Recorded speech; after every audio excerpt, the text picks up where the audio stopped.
Lakers, lumalaki ang pag-asang umangat sa standing pero mukhang delikado sa playoffs. Bronny James nagbigay ng mensahe sa USA Trojans at mga executives may sinabi sa pagdeklara ni Bronny James na sasali sa NBA draft at anong team ang kanyang pwedeng mapuntahan. Yan ang pag-uusapan natin, pero bago yan, paki-like mo naman ang ating video. Ang ESPN sinabi na dapat hindi na muna magpa-draft ngayong taon ang anak ni LeBron James na si Bronny James dahil sinabi nilang hindi pa ito ready. Kaya tinanggal nila ito sa mock draft. Kaya ayon kay LeBron James, hayaan na muna ang bata na maglaro at mag-enjoy. Kanina, official nang in-announce ni Bronny James na sasali siya sa 2024 NBA Draft. Kasabay nito, pumasok din siya sa NCAA Transfer Portal para magkaroon sila ng flexibility. Kung sakaling hindi siya ma-draft, ay pwede siyang makapaglaro sa college basketball. Kanina rin ay nagpaalam na siya at nagpasalamat sa USA Trojans, mga amigo. Ayon pa kay Bronny James, dumaan daw siya sa ups and down pero nagdagdag ito sa kanyang paglago as a man, students at athlete. Si Bronny James ay projected na mapupunta sa second round ng draft. Ayon naman sa mga NBA scouts ay masamang draft dahil marami ang mga teams na nag-iisip na pwede nilang makuha si LeBron James kung sakaling ida-draft nila si Bronny James. Maraming mga may-ari ng team ang nag-iisip na makukuha nila ito sa second round ng draft at makakagawa sila ng maraming pera dahil sa possible sales ng tickets. Si LeBron ay gustong makasamang maglaro si Bronny James sa iisang team, kaya pwede talagang makuha nila si LeBron lalo na kapag nag-opted out siya this off-season. Bagamat sinabi nitong gusto niyang manatili at magretiro bilang miyembro ng Los Angeles Lakers. Si Bronny James ay nag-average lamang ng 4.8 points, 2.8 rebounds, 2.1 assists while shooting 36.6% from the field at 26.7% from beyond the arc.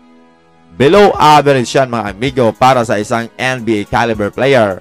Pero ang katawan daw ni Bronny James ay NBA ready na at magaling din siyang on-ball defender at dagdag pa ng mga executive. Smart player daw itong si Bronny James. Nagmana ata kay LeBron.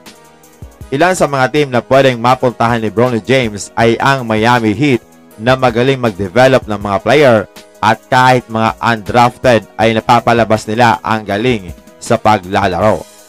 Meron silang second round pick na projected as 43rd overall.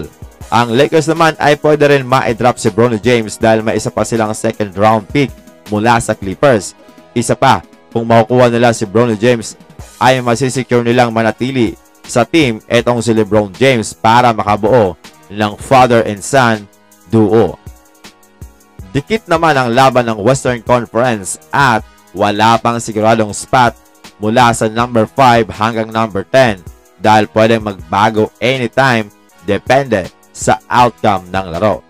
Hindi pabor sa Lakers na nanalo kanina ang Phoenix Suns kontra Timberwolves dahil mas lalo pang lalayo ito, pero pabor naman sa kanila ang pagkatalo ng Sacramento Kings na muntik pang manalo. Buti na lang ay naipasok ni Xavier Tillman ang kanyang floater. While second unit na lang kasi ang pinaglaro ng Boston Celtics dahil sausaw na nga nila ang Sacramento Kings, pero kahit na humahabol at nakalamang pa ang Sacramento Kings ay hindi na ipinasok pa ang starter ng Boston Celtics dahil no bearing na nga ang larong ito para sa kanila at hindi na ito makaka-apekto pa sa kanilang standing bilang number 1 team sa East. Ang pagkatalo naman ng Warriors kanina ay nagpapalayo sa Lakers ng gap dito sa Warriors at tumabla na ang Lakers sa Sacramento Kings na may 44-33 win-loss record. Yun nga lang, number 9 pa rin sila dahil lamang sa series sa kanila ang Sacramento Kings kung saan nawalis nga sila ngayong regular season. Buhay na buhay pa rin ang pag-asa ng Lakers na umangat sa number 7 o number 8 seed basta siguraduhin lang nilang maipanalo ang 5 larong natitira na ang 4 doon lahat playoff contender ang kanilang kakarapin. Kung umangat sila, pwedeng makaharap nila ang New Orleans Pelicans na 4 na beses nilang makaharap ngayong regular season, kung saan 2-1 na nga ang series pabor sa Lakers dahil may isa pang natitirang laro. Ang Kings naman ay medyo may pag-asa pang manatili sa number 8 dahil 2 sa kanilang 5 team na makakaharap ay madali at pwedeng maging 3 dahil pwedeng okay lang sa OKC na matalo, kung saan hindi na nga maapektuhan pa ang kanilang standing. Kung magiging number 7 ang Lakers, ay pwedeng ang Denver Nuggets ang kanilang unang makakaharap sa playoffs na nasa number 2 seed. Although, pwede pa naman magbago dahil tabla sila ng Minnesota Timberwolves na nasa number 1. Malabo pa talagang mapredict kung anong spot ang makukuha ng Lakers, kaya nakadepende yan sa resulta ng kanilang huling 5 laro. Basta, pag nakapasok sila sa playoffs ay wag muna silang matatapat sa Denver Nuggets, lalo't mukhang hindi pa nasusolusyonan ni Coach Darvin Ham ang problema kung paano nila ito matatalo.